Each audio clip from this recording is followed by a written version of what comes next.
South Korea's foreign minister says that the reason there was no mention of human rights issues in China in the statement that came out of last week's summit in Washington is because of what he referred to as a special relationship between South Korea and China. Yoon Jung-min reports. Regarding the South Korea-U.S. leaders' joint statement, Seoul's foreign minister says there was no mention of China's human rights issues because of South Korea's special relationship with China.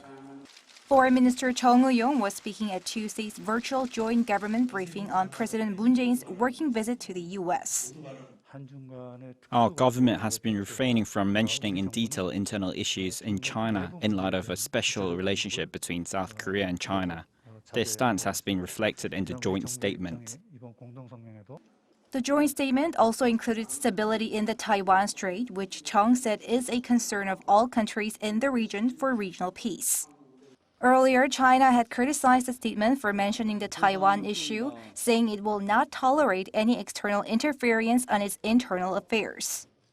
South Korea's trade minister said at the joint briefing that Seoul will continue to expand its economic ties with Beijing, adding the economic issues discussed at the summit do not exclude any specific country.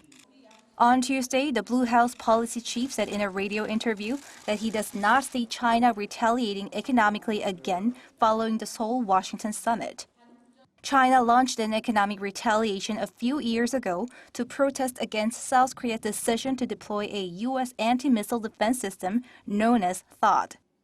Regarding the statement mentioning the human rights issue in North Korea, deemed by the regime to be a sensitive issue, the ministers at Seoul and Washington were trying to focus on improving the human rights situation in the North. He added they also agreed on the term denuclearization of the Korean peninsula in the statement instead of North Korea. Some have been saying that the terminology matters in that it may or may not leave room for the U.S. keeping South Korea under its nuclear umbrella.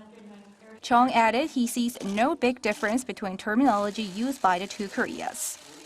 Chung said he expects North Korea-U.S. talks to resume soon, adding the summit has built momentum for the Korean peace process. Yoon Jung-min, Arirang News.